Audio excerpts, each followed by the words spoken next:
میرا نام فہمیدہ کاشف ہے۔ میں شروع دن سے ہی بدقسمت اور ناکام رہی ہوں۔ میں پاکستان کے ان 1% بچوں میں سے ہوں جن کو اپنے حقیقی ماں باپ کا نہیں پتہ ہوتا۔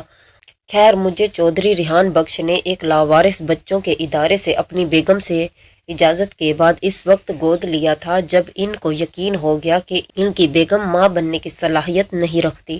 اس وقت میں فقط چند ماہ کی تھی اور میں نے جب ہوش سنبھالا تو مجھے چودھری ریحان بخش نے اپنے باپ والا پیار دیا، مگر پتہ نہیں کیوں مجھے لگتا ہے کہ میری ماں کوثر بیگم مجھے اچھا نہیں سمجھتی۔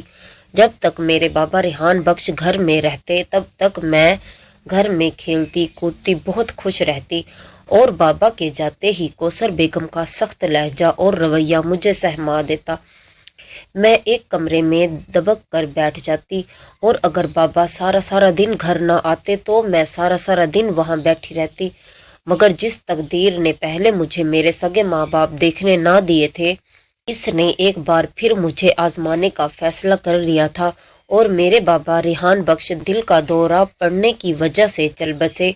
میرے بابا اکلوتے تھے اور اپنی بیشتر جائیداد وہ پہلے میری ماں کوثر بیگم اور کچھ میرے نام کر چکے تھے، مگر ابھی تمام تر چیزوں پر مکمل کنٹرول ان کا تھا، جو ان کے مرنے کے بعد میری ماں کوثر بیگم کے پاس آ گیا۔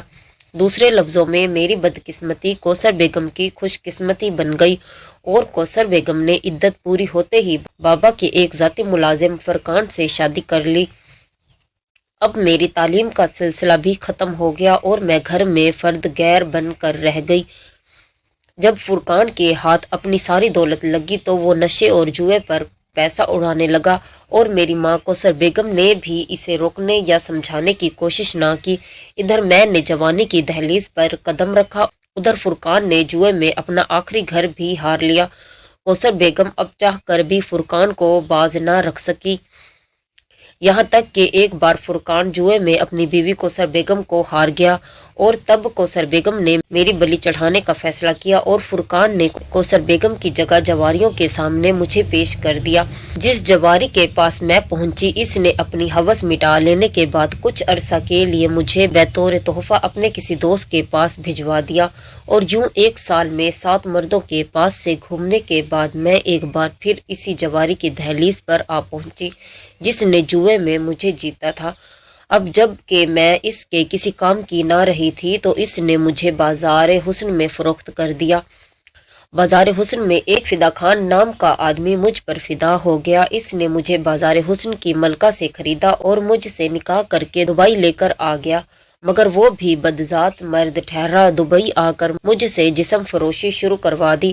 پتہ نہیں کتنے لوگوں نے میرے جسم کو کتوں کی مانند نوچا، اور اب جب میری عمر ڈھلنے لگی تو مجھے پاکستان واپس بھیج کر طلاق دے دی۔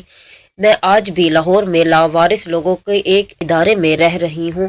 میری زندگی کی جہاں سے ابتدا ہوئی تھی شاید یہاں میری انتہا بھی ہو جائے۔ میری پڑھنے اور سمجھنے والوں سے ایک ہی التجا ہے، جب اللہ نے آپ لوگوں کو اختیار دیا ہے کہ آپ ایک کے بجائے 4 بیویاں رکھ سکتے ہیں، تو پھر کیوں مجبور و لاچار لڑکیوں کے جسم خریدتے ہیں؟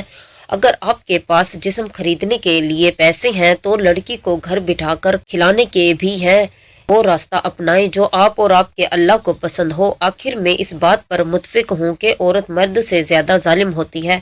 اگر آپ کو یہ سٹوری پسند آئی ہے تو پلیز میرے چینل کو لائک اور سبسکرائب کر دیں۔ اللہ آپ سب کو ہمیشہ خوش رکھے، اپنا بہت سارا خیال رکھے۔ اللہ حافظ۔